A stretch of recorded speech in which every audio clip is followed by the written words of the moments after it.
So Borderlands games have a lot of DLC, huh? Yeah. What can we expect from Borderlands the pre-sequel, do you think? What are you saying? I'm saying there might be DLC and there's very little time left in the panel.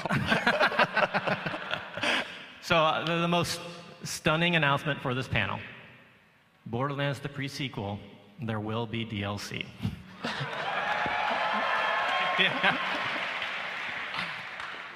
We brought you out just to say that? Yeah. Oh, there's more. There's more. How might people purchase that DLC? Oh. You know, can I point out there?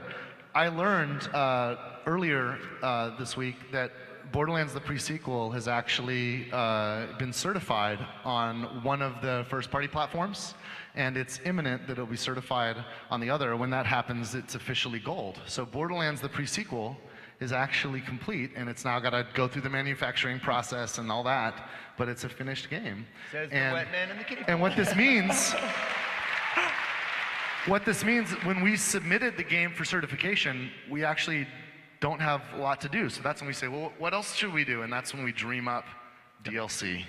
And that's what Steve is announcing.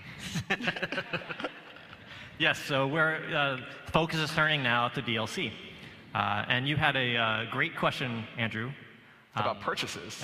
Yeah. I love spending money. All right. So here's the thing that we heard from you guys. Back in Borderlands 2, we announced a season pass with 4 campaigns, and you guys wanted even more than that. So we ended up adding additional DLCs, additional characters, and that kind of stuff. Turns out we couldn't level cap upgrades. Yeah. And we couldn't jam that into the season pass because we'd already made the deal with all the particular parties and all that stuff. So they ended up being outside of the season pass. So we have a new plan. The season pass for the pre-sequel, the stuff that you see announced, be it characters, be it campaign, be it level cap, then it will all be in the season pass for pre-sequel.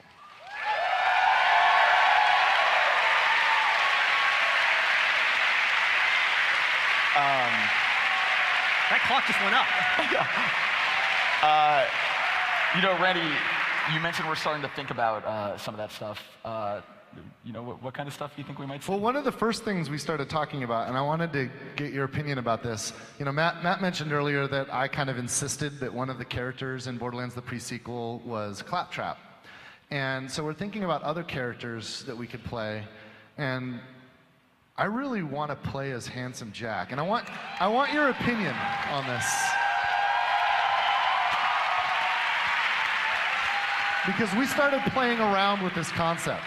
And so this is actually, and the way we're going to get away with this, since Borderlands the pre-sequel is actually about Handsome Jack, and he's like one of the main, you know, NPC protagonists, how could you play as Handsome Jack and take orders from Handsome Jack and do missions with Handsome Jack?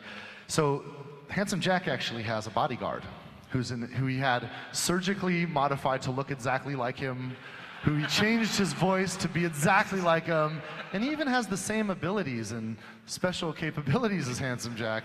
And so you get to play as Handsome Jack's impossible to discern from the actual Handsome Jack bodyguard. Yeah. It was, Randy said, I want to play as Handsome Jack, make some shit up for why I can do this. Because fun, right? Just whatever gets me to fun. That's what matters. Is this cool? Is this a good idea? Okay. I guess we're doing it. This is a legitimate debate at Gearbox, and you guys just settled it. So this is happening. I'm saying it right now. Handsome Jack, we're gonna make this happen. We're gonna finish this work. Handsome Jack's a play. Like, you heard that? They want this. All right. So I guess there will be at least a 5th character added after with DLC, and it'll be Handsome Jack's body double. Channing Tatum? Of course. Channing Tatum. Running out of time. Okay, so what else do we have to say?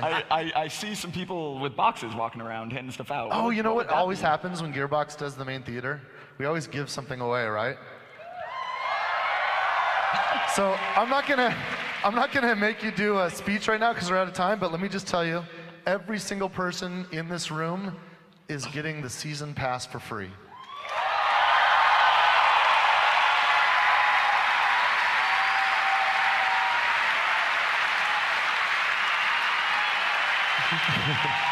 And we should clarify that the people who are sitting down here probably already have it. I believe they're handing it out right now. People in the balconies, as you leave, as you exit, there should be enforcers with boxes, so you should be able to get that. If for any reason you don't, let us know. But everyone leaving the theater should be able to get those from those balconies. Now this is a really big deal because this is a $30 value. If you bought all this stuff separately, it would cost $40 or more, depending on what we add after. But it's a $30 value, and this would not have been possible without the support from our incredible publishing partner. 2K Games agreed that this is good for them too, for us to come here and to have this interaction with you guys and to give something back to our biggest fans. So I want to thank 2K Games for supporting this effort and making sure you can have this.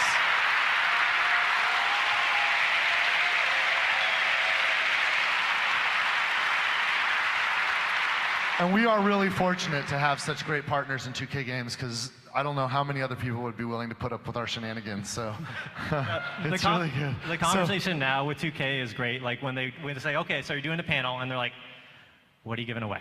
Right? Yeah, like they're ready now, and they're like, they love this whole thing, and they're so supportive now. It's a great relationship, and I think you guys know, and you're all Borderlands fans, right? So you can be proud of this. Borderlands 2 is, in fact, the best-selling video game in 2K Games history. So we're all really happy about everything that's going on. Okay. All right, recap so we can get out of here. Thank you guys. Yeah, here's everything we found out today in one easily readable place. But yeah, that is our PAX Prime panel. Thank you guys so much for coming. At the Paramount Theater at noon, there is an autograph signing. So hopefully we will see you guys there. Oh yeah, we're going to sign on. Where are we doing that? Paramount Theater. Paramount Theater. We'll all be there signing autographs. I think some of the other folks that weren't on stage. I think David Eddings, the voice of Claptrap's around. He'll sign autographs with us. I think Brittany Johnson, who's the live person who played Angels around here somewhere, she'll probably join us to sign autographs. We'll all be there. Everybody who's on stage will be there. So Paramount Theater. Thank you so much for coming. There it is.